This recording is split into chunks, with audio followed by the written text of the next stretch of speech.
Hello, everyone, and welcome. We're going to get started here in just a couple of minutes. Give folks some time to finish joining the call before we get started.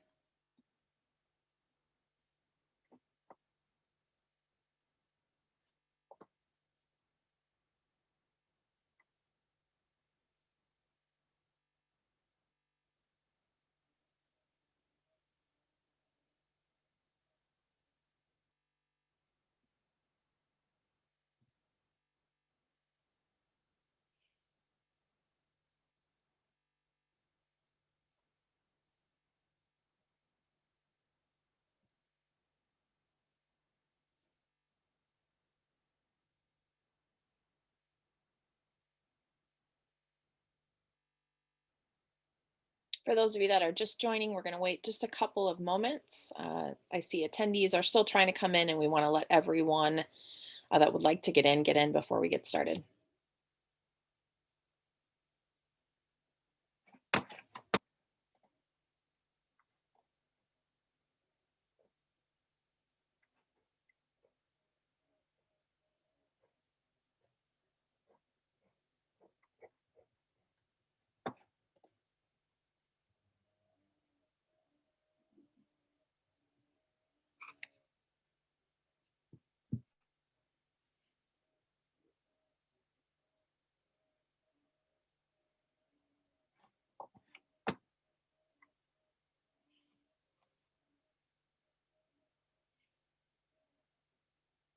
All right. Looks like attendees have slowed down, so we're going to go ahead and get started. Again, welcome everyone to NCST's February Community Impact Briefing. I'm Erin Persons, and on behalf of myself and my colleagues, I want to welcome you today.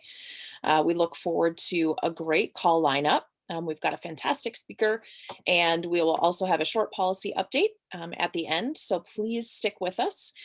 As a reminder, everyone is on mute. We will have time for Q&A. And in addition, this call will be or is being recorded, and we will have the call as well as any presentations available on our website yet this week.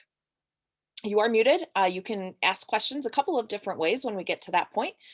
First point is doing Q and during, I can't talk today, is using the chat feature. So feel free to use that.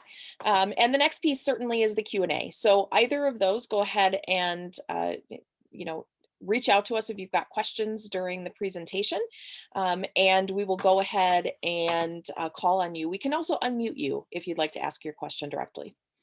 So with that, I'm going to turn things over to my colleague, Raquel Reddy, to introduce our speaker for today. All right, thank you, Erin, and it's so nice to be here. I am very, very excited to introduce Dr. Carlos Martin.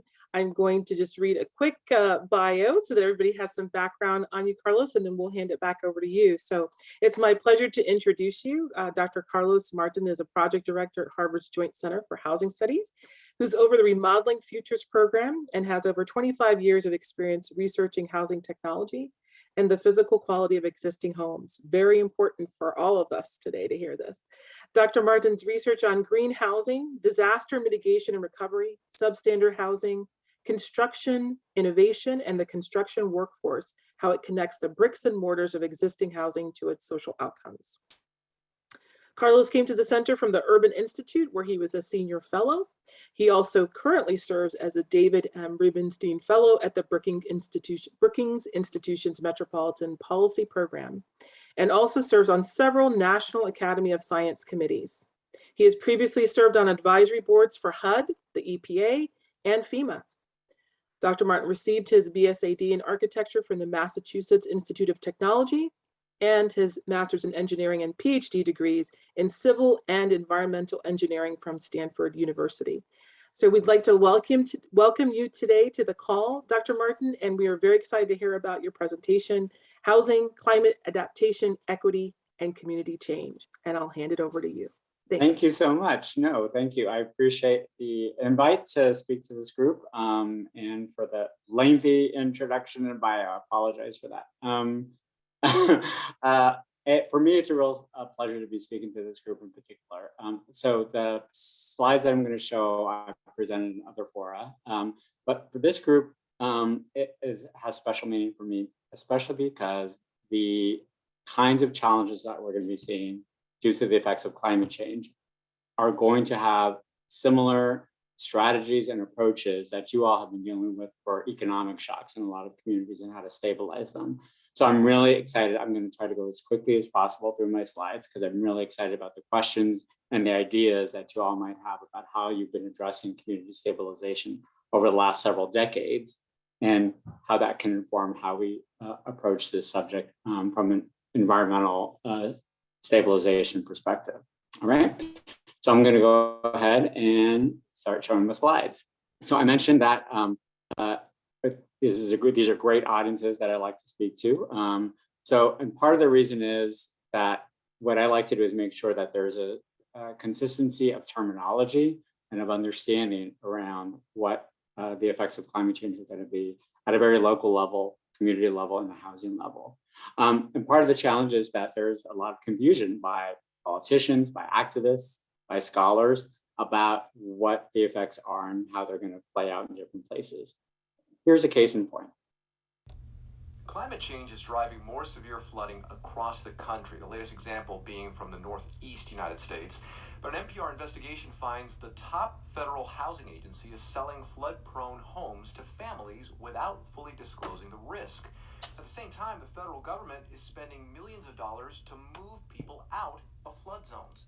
Rebecca Hersher from NPR's climate team is here. Rebecca, we're talking about the U.S. Department of So the article on NPR that you may have heard a couple months ago goes on to describe in reality cherry-picked places where local HUD sales were disproportionately in flood zones.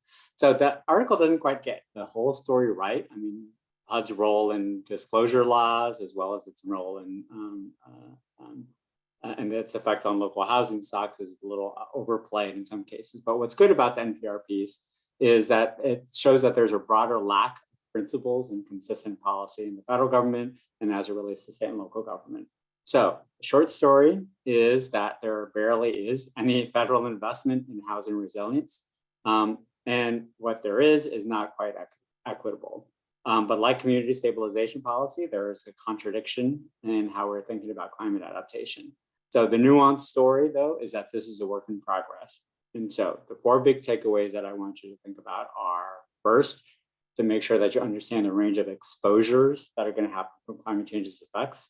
Second, that you understand that vulnerability is different from exposure. Vulnerability has to do with the same issues, socioeconomic factors that you all have been dealing with over several decades. And third, that the way current policies are set up, they exacerbate inequity. So there's a tension between things like housing access and climate response, including unintended effects that we need to do better on in this country. Fourth is that risk, the aggregation of exposure and vulnerability, is very community specific. You all know what it's like where the rubber hits the road in terms of local policy and local capacity for stabilization. Same thing with environmental effects. I mean, in fact, in many ways, even more, because environmental effects from climate change are going to be that much more localized. Okay, so let's start out with the first one, the idea of exposure. So exposure, and let me be clear, when I'm talking about housing resilience, and that's another term I want to make sure that we're clear about. I talk about housing resilience in particular in relation to climate adaptation. So these aren't ways to stop future climate change, which is climate mitigation, which is an entirely important effort that needs to be thought of.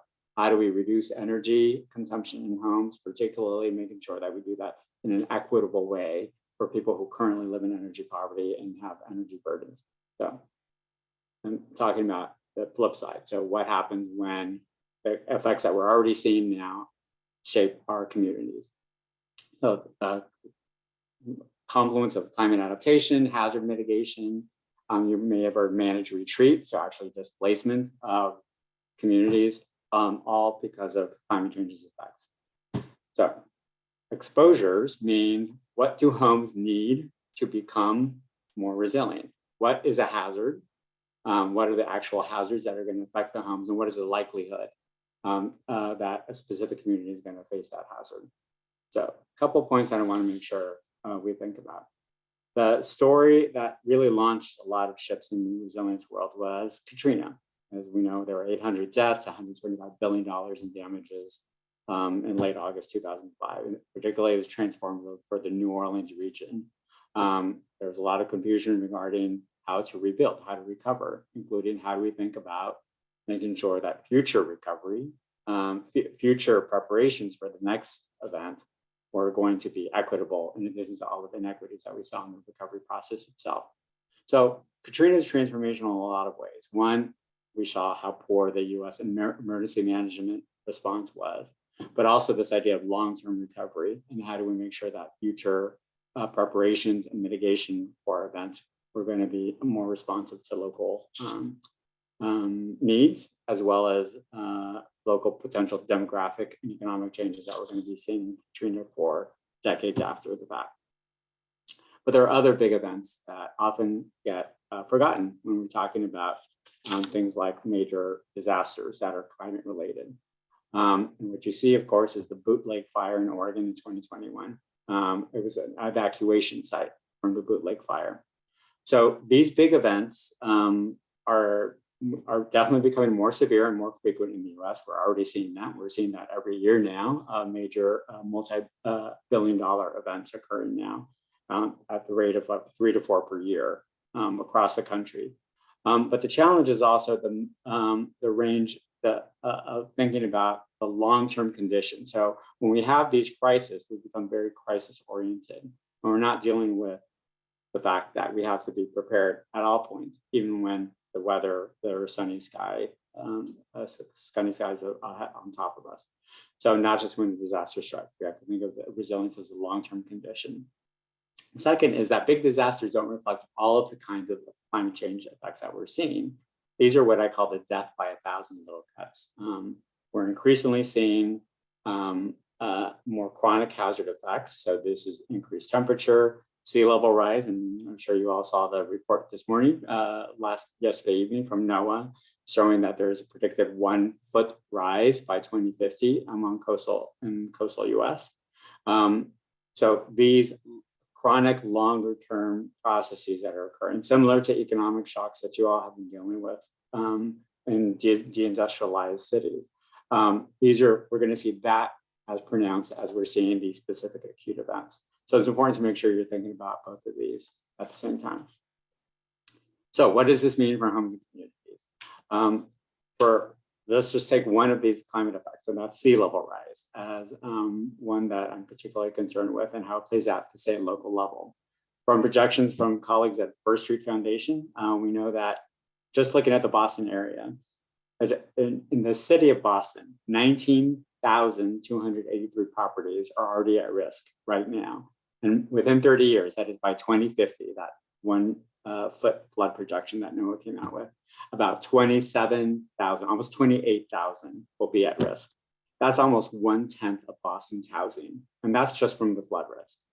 So the exposure is even more daunting when we focus just on assisted housing stock. Work done by Climate Central and the National Housing Trust using the same data projected by 2040, by 2050, that same time frame, 3,000 of assisted housing units in Boston area will be at risk. And by 2100, there'll be almost 14,000 units. So currently, if we think that there are 55,000 assisted housing units within the Boston area, that's 1/4 of the assisted housing unit stock will be at risk from just from one climate change effect, sea level rise. So point one, I want you to think about the wide range of exposures, the potential for a lot of different environmental hazards occurring in your communities. So some of these are acute, some are chronic. The geography and the demography of them will play out differently in different places, but it's a wide range, and the science is getting clearer, and the evidence that we need to build policy to address all of these different shocks is becoming more needed. So let's be clear about exposure being different from vulnerability. By vulnerability, we're specifically talking about all of the social, economic, and related factors such as community health, political power and representation, et cetera, that create different assets and resources from which to prepare for or respond to a climate-related event or a condition. So think about it this way. You could be less exposed physically to a hurricane, but more vulnerable if that hurricane actually hits you because you have you live in housing that's not prepared for it. You don't have the financial assets to build back after and to evacuate in the same way. So there are all of those compounding socioeconomic factors that make up vulnerability. So I'd like to share just very quickly some recent EPA reports that tried to look at some of these factors and how they play out for different kinds of climate effects. So what you see in front of you is an EPA report that was just released in September, I believe, which showed two general categories of impacts as they relate to properties and households that live in these properties. And I'm looking specifically at housing. So I want to call your attention particularly to the fact that so low income and minority categories were included in their social vulnerability lists. And if we look at different kinds of effects, we see temporality, displacement, and disparities that are occurring. So low income households are 16% likelier to suffer from coastal flooding, for example, with a 2-degree warming than their wealthier counterparts, which are 15% more likely. And they're, I'm mixing up my numbers here. Low-income households are 15% more likely in a 4-degree scenario, but not from inland flooding. So if you look at the inland flooding with the 2-degree warming, low-income households don't suffer, that aren't likely to currently suffer from those same consequences. So that's why it's important to think about the specificity of the places that you're working in and the community demography that you're working in. Minority households, in contrast, are less likely to suffer from either coastal or inland flooding at a 2-degree warming scenario, but are significantly likely to suffer from coastal flooding if we hit 4 degrees of warming. So right now, we're trying to keep, just to give you a context about the US policy, global policy, we're trying to keep global warming less than 1.5 degrees. We're already at additional 1 degree since the beginning of the Industrial Revolution on the planet. So the concern is that if we don't act quickly on the mitigation side, we're going to see more of these effects, and we're seeing the disparities that could play out. So again, just a reminder, climate exposure is a localized phenomenon, and climate vulnerability is localized because the social and economic characteristics of the communities that are going to be hit will play out differently. It's just like housing markets. And these patterns are only likely to better be informed, not just by federal government, but state and local government too. So there are also some other characteristics that we're looking at: low income and race in this case. I always like to remind everybody to make sure you're looking at housing and housing quality as a key factor in this. For example, we still have substandard housing in this country, and right now we're only defining substandard as having basic structural plumbing or electrical deficiencies. But it's also important to think that those same homes are likely not to be prepared physically to withstand certain kinds of climate effects, and certainly aren't mitigated for things like flooding and that sort of thing. So housing quality is another vulnerability factor that I always bring into the equation. So there's another factor that way this is going to play out in terms of social vulnerability, and that is if we look at just at disaster preparation and disaster mitigation. Those same households, again, low income, people of color, communities without housing, an upgraded and retrofitted housing stock, are going to likely to experience those acute events, the extreme disasters, more severely and be displaced more quickly. There have been a lot of emergency management studies that have tested this. And so looking in the slide that you see, I looked at 3 different fires within California alone and looked at where people move to, if they have to move, where they move to. So there's a common pattern that we see and that people always try to stay as close to home as possible. They want their kids going to the same schools. They want to keep their jobs if their jobs are still around after a major hazard event. And they want to maintain their social and familiar networks. And so these are going to be other effects that are going to be highly informed, not just by the fact that these events are happening, but also that people's wealth and access to power and resources and knowledge are going to inform where they end up going and what they can do. So this one I bring in particular for this conversation because I'm curious about demographic displacement that you all have been dealing with in your stabilization work. So now let's move forward and talk a little bit more about policy. or rather, what I'd like to say is that we don't have any policy to do this in this country. It's important to remember that US climate policy, at least in the last several decades, is not environmental policy. It's not housing policy. It's not even social and economic policy. Our policy is disaster policy. We focus on climate-related events and climate change in this country by disasters. So it's always a crisis-oriented scenario, which means that we're also not investing in the mitigation side of it, how to prepare for these kinds of events. In fact, up until just this year, 1/16 of what we gave out in recovery money, like after the disasters happened, was what we were allocating to preparations and mitigation strategies before disasters to local communities. So fortunately, that ratio is starting to change. Communities are starting to get more money from federal government and state governments to prepare for the future climate effects that they're going to be seeing. But and the importance to remember, an ounce of prevention is worth a pound of cure. We're starting to see people have more preparedness kits, et cetera. But the reality is we're still driven by these crises moments.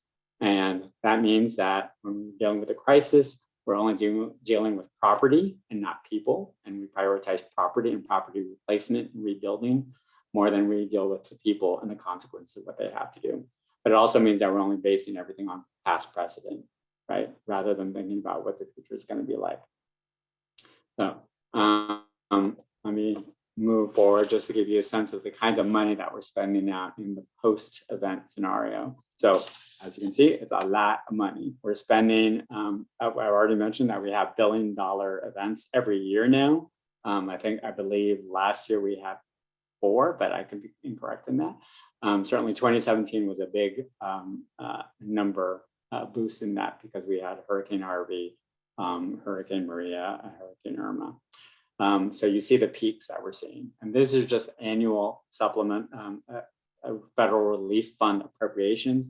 Doesn't even include the full range of additional money that may be going to HUD for community development block grants for disaster recovery afterwards.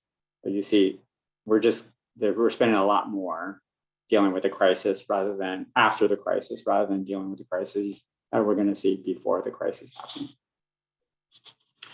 So where is a lot of this money going? It shouldn't surprise you that a lot of the money is going exactly where the disasters have been the most severe and acute disasters have been occurring. We're looking at Gulf states in the South. We're looking at places like mid-Atlantic New York and New Jersey in particular, that especially with Sandy and obviously the storms from last year passed through New York as well. So we're looking at these broader swaths of geography that are occurring. This data that you see in front of you from the Federal Emergency Management Administration only goes from 2005 to 2015. So you're not looking at some of the more recent work, which is expenditures of funds, which are very West Coast oriented in terms of all the wildfires that we've seen in California, Oregon, and Washington State. So again, these are the exposures that we're seeing. And then as they're realized by the vulnerabilities, all of the costs for rebuilding and recovering that are being doled out after the crisis has happened. So, but let's make this more about the people. So what happens to the people in relationship to all of these policies? So this is a very handy graph that I would make sure people understand. This is what happens to people who've just gone through a federally declared disaster process. You have a very short amount of time to apply for FEMA assistance. And then this is, of course, after you've tried to get insurance, your homeowner's insurance or your flood insurance, et cetera, to pay. And after that, after the private insurance has kicked in, then your additional assistance from the federal government gets channeled to you. But this is a very short amount of time that you have access to individual assistance programs. And that's for evacuation, that's for temporary shelter, it's for immediate repairs just to make housing habitable in the short term. Then, if you're lucky, I say that in quotes, of course, you and the disaster is severe enough, you get special congressional appropriation that kicks in CDBG disaster recovery. And that then, of course, requires not only the time for that declaration, that appropriation to be allocated, or your state or city to ask for to present its action plan to HUD, and that money to be delivered, and then a program to be implemented to provide housing recovery. So that's that last bar, which kicks in typically about 18 months after the event has happened. So you can imagine that there's a wide valley of death right there. And literally, I'm talking about death, where low-income people in places that are already economically disadvantaged are going to suffer because they don't have the resources to wait. They didn't have the resources to begin with. So in those moments is where you're going to see, if not people displaced permanently, but just a lot of people slipping through the cracks. And in fact, in other work that I've done, we've looked at how the multiple ways in which people slip through the cracks in a post-disaster scenario, because everything is in crisis mode and we're just trying to figure out how to make the assessments about people's damages.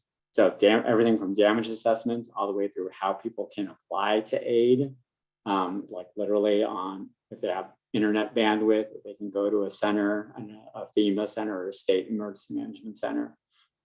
What the processes are, and certainly I've done, there's a lot of other work that I've done, my colleagues have done about the disproportionate burden on low-income households from just a mild property damage shock. For example, if you lose $1,000 to a home family that makes $25K a year, is going to be have a lot more of an impact and create long-term spirals that we've noted up to 4 years after the event, much more than a wealthier family getting that same $1,000 worth of property damage.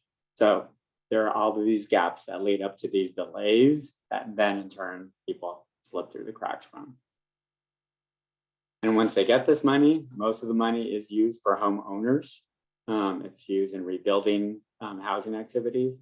A fraction of the money, 11%, goes to build affordable rental housing in a lot of these communities. And of course, affordable rental housing is the longest activity because you're actually building a whole new property in a post-disaster scenario. So all of these contribute to long-term delays, increasing vulnerabilities, exaggerated vulnerabilities from exposures that we knew already existed. So we talked a little about at the household level. So let's talk a little bit more about the community level. And again, this point is around the importance of community-specific thinking and community-specific planning. The policy levers aren't just federal. They're state, county, fire district, water district, utility level, city level district, whether they're publicly or publicly regulated. When we only intervene in emergencies, we lose that opportunity for more thoughtful planning at the community level that can bring in all of these different jurisdictions and governmental levels to more fully plan for the vulnerable communities that exist in an exposed area.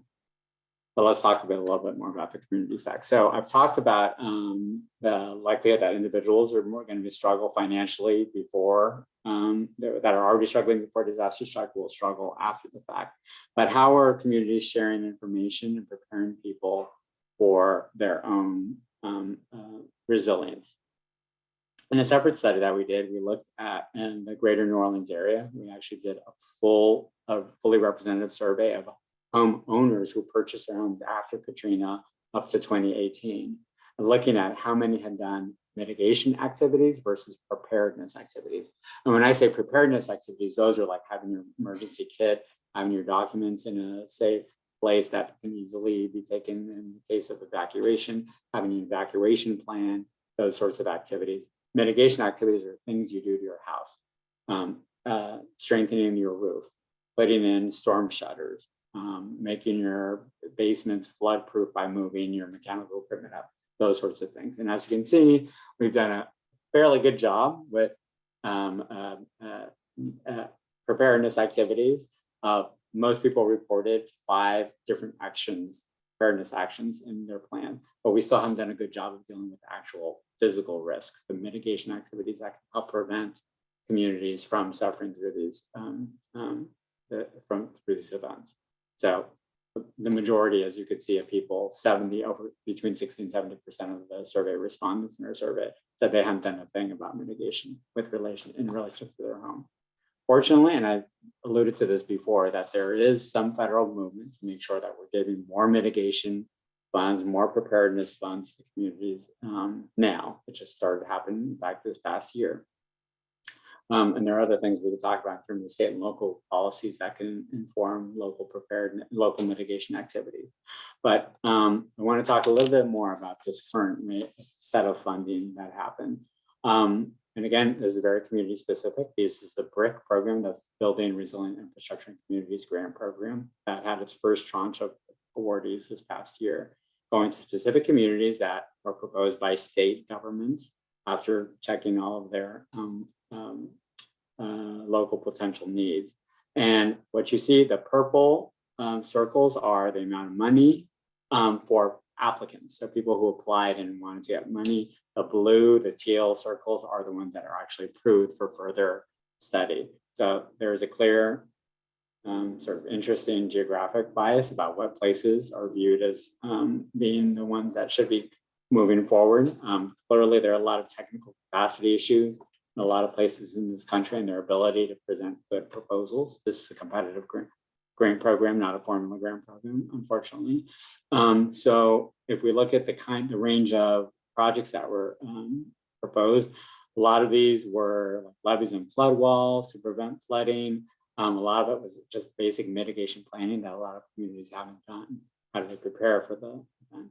But there are some interesting ways in which we're talking about vulnerable communities and vulnerable populations within bigger communities that come out of this project.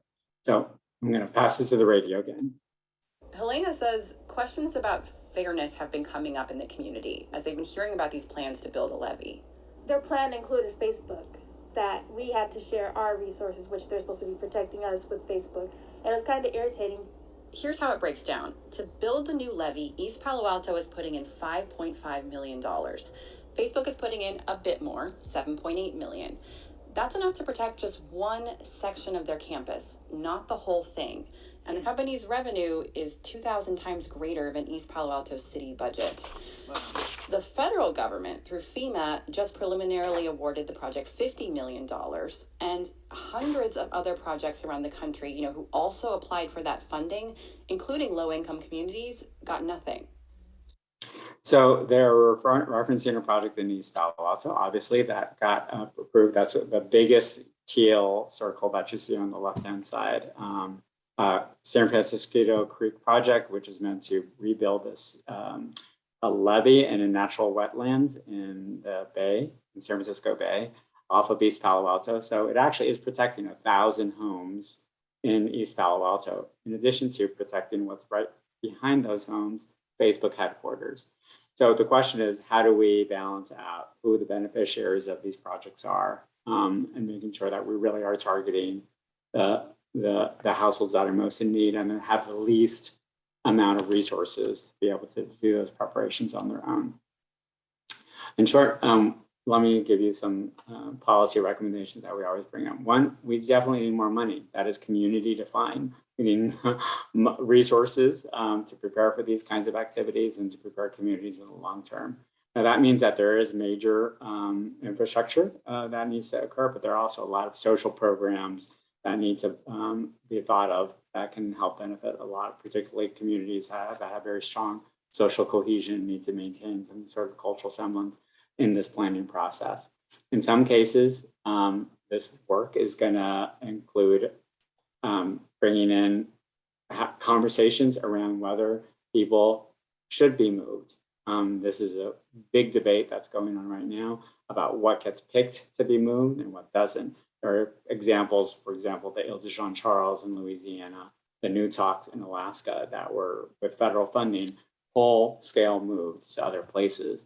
So we have to have conversations about what we value, what constitutes, what criteria constitute value, and what we want to make sure that we're supporting in terms of displacement, thoughtful relocation with supportive services, as well as making places that we want to make more viable. And this is going to be the debate that we have right now. I said we have some positive news that's come out. We have the Justice 40 executive orders, which are requiring 40% of overall beneficiaries from a wide range of federal programs go be in disadvantaged communities, which also is being applied to that BRIC, Building Resilient Infrastructure Communities grant program that I just talked about. So there's some good move forward.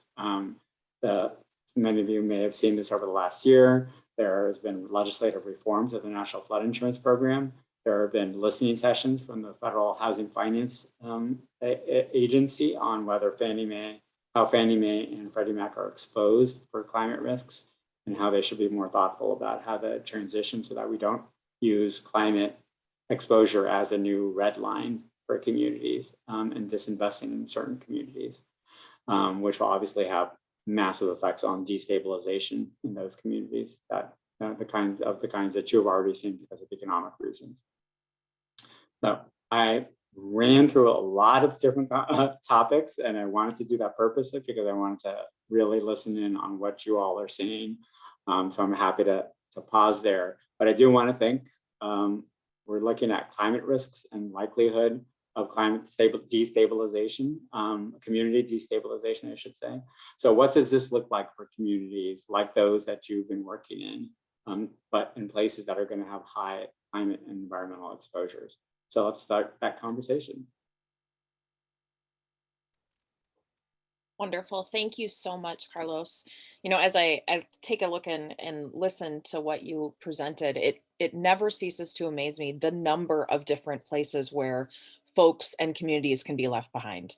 I mean, certainly having all of these other places just from an economic perspective, et cetera, and then layering on top of that where they live could cause them further hardship is just, it's mind blowing to me.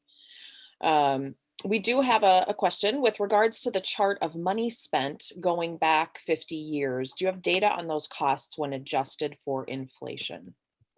We do. We could easily adjust them for inflation as well. I mean, the purpose of that chart was to show the trajectory that we're going just on the basic dollars that are spent at those years. But and certainly NOAA has the public data that you can find. NOAA and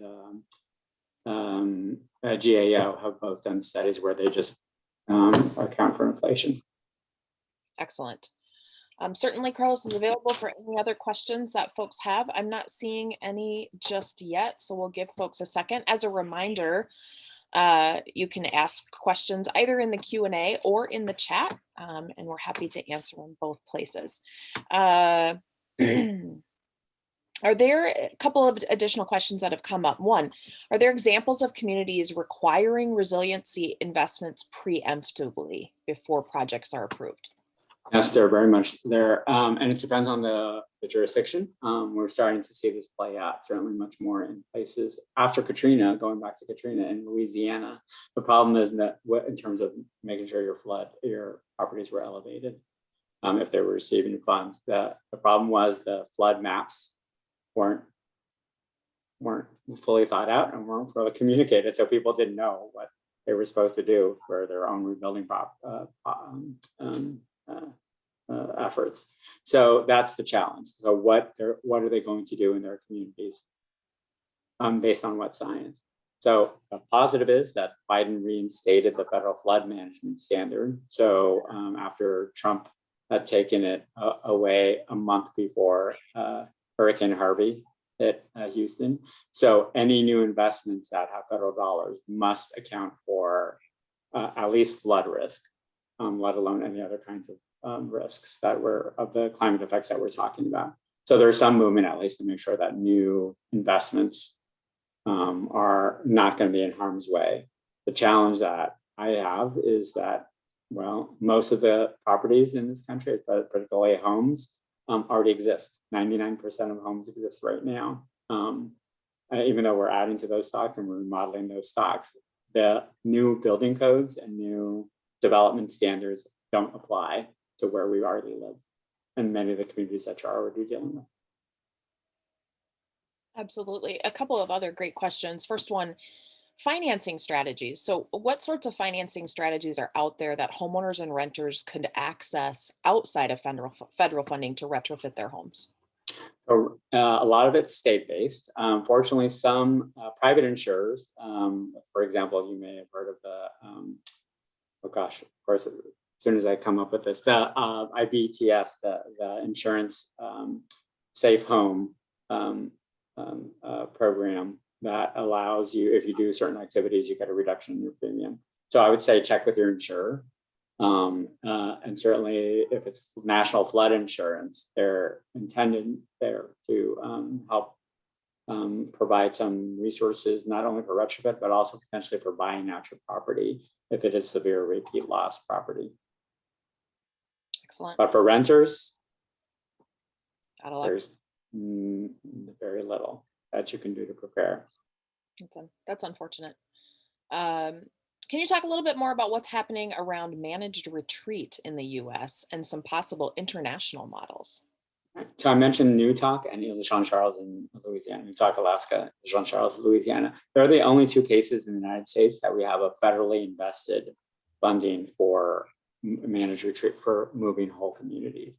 The reality is there's managed retreat right now is really happening property by property with people being bought out either from FEMA because they're insurance or simply because they can't live in their home anymore, right? The home is flooded on a regular basis. And so they've abandoned their homes. And so we're seeing this play out at a property level. Community-wide, though, we only have those two cases. I think this is the conversation that we're starting to have a little bit more, especially after NOAA's report was released yesterday on the sea level rise that we're expecting. The question then becomes, again, what do we determine is a viable community to protect versus a community that needs to be removed or relocated in some way or displaced on its own, which unfortunately may end up happening simply because those communities that choose to defend themselves with new seawalls, et cetera, are going to be the wealthier communities that have the budget and the resources and the technical access to technical resources. Excellent.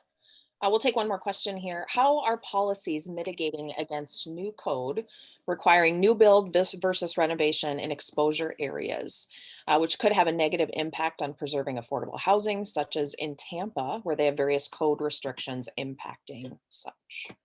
They aren't. This is what keeps me awake. The fact that any opportunity to increase resilience needs to be balanced in a thoughtful way with affordable housing and affordable housing stocks in a lot of these communities.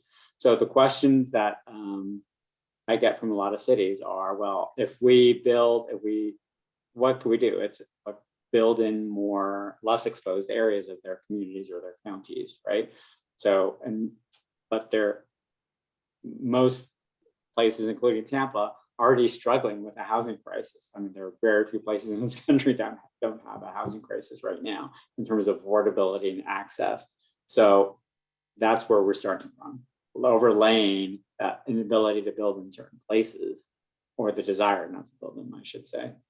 We have this difficult trait that we have to start thinking about. And I certainly hope that local jurisdictions and local regional governments, regional government organizations are thinking a little bit more about how do they think about themselves as a broader regional economy, broader housing market that can take these ebbs and flows a little more thoughtfully. Wonderful. Well, thank you so much for your time today. Really appreciate all the great information. Also give a quick shout out to August. So if you are taking a look at the chat, August Williams Enon has put additional resources in there that folks can take a look at around Urban Land Institute's reports on climate migration, which is fantastic. So thank you so much. As a reminder, Carlos's presentation will be available on our website after this call, along with a recording. With that, I'm going to go ahead and turn things over to our president, Julia Gordon, to give a policy update today.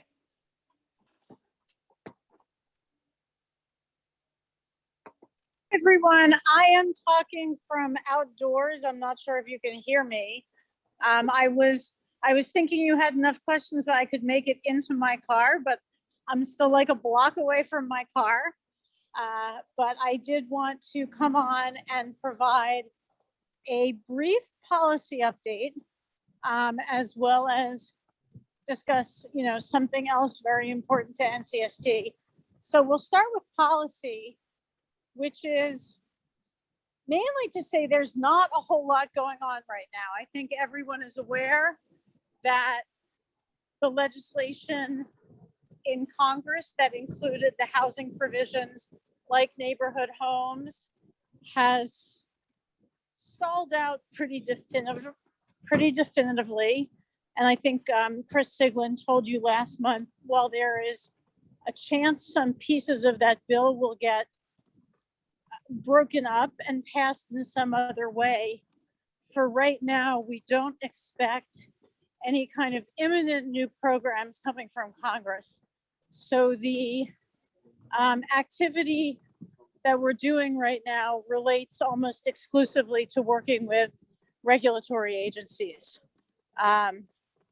So not a whole lot to report on the regulatory front right now. We continue to watch very carefully the implementation of the Housing Assistance Fund, the HAF program, which is a state-based program to help prevent foreclosures. The vast majority of states have now had their version of the fund approved by the Treasury Department. So to the extent you are in communication with borrowers who might be behind on their payments and looking for help, they should be able to locate that help.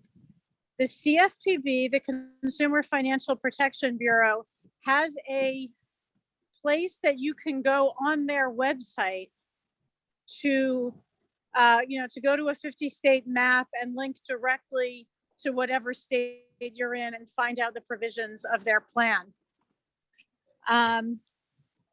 Another thing to note is that FHFA has recently issued a strategic plan for the next 4 years that they are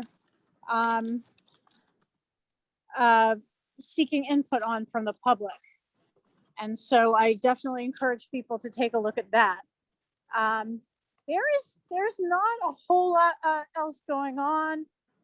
There's a lot of activity right now around some key nominees in the housing space, myself included, of course, but also nominees to FHFA. Sandra Thompson has been nominated to be here I'm in my car now, has nominated to be the permanent FHFA director. And there are 3 nominees to the Federal Reserve that will be very important for consumer and housing related issues. And so we're watching those nominations as well. So I'm gonna stop there for policy and see if there are any questions or if Chris or anybody else wants to chime in with anything else. Julia, I'm not seeing any questions right now. Chris, any additional thoughts? No, that was a wonderful roundup, and just stay tuned. Nothing to report for now. Wonderful. So I would like to move on to a much more personal topic, which is saying farewell to Erin Persons. I hope people saw the email that we sent around that Erin is going to be leaving us. We'll talk in a minute, or I'll let her talk about where she's going to go. But I really wanted to take the opportunity to talk to all of you, to those of you who have been our partners for so long. Every one of you knows Erin. Erin has been at NCST since really before NCST was NCST. Her fingerprints are on everything that the organization does. She is knowledgeable on a range of issues that most people don't usually have that range. She comes from a background where she understands technology and knows how to, program and knows how to work on process flows and all of that kind of stuff. But she also works with customers and partners and, internally plays such an important management role for our organization. And I will say, just personally, since I came to this organization, Erin has been tremendously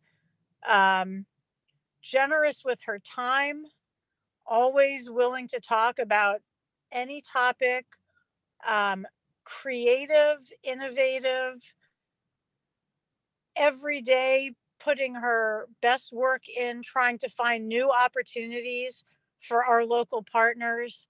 And most important, has become a very, very close friend.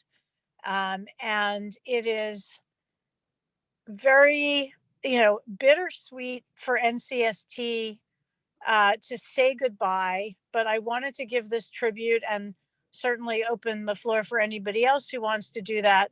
But I also want to give Erin a chance to talk about where she's going, because the good news is she isn't going very far. So, Erin, I'm going to turn it over to you.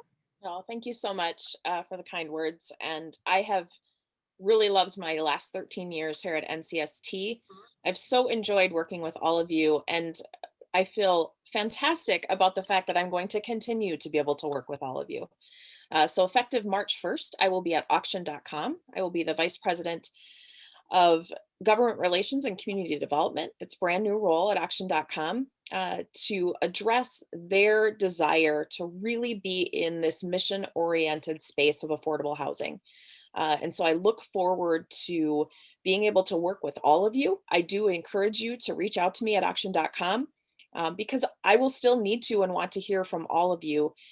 The great part about this is that NCST and auction.com will continue to partner, and I will lead that on the auction.com side. And I do look forward to, furthering the mission of NCST in a bigger way.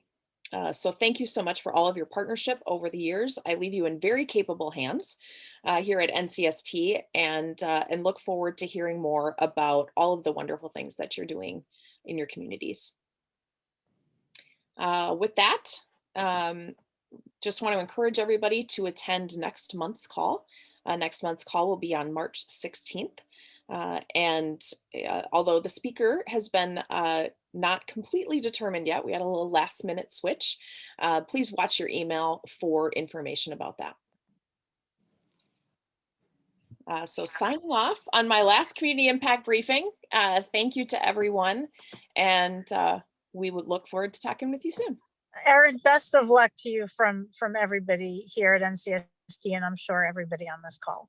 Thank you so much. All right, bye everyone. Bye-bye.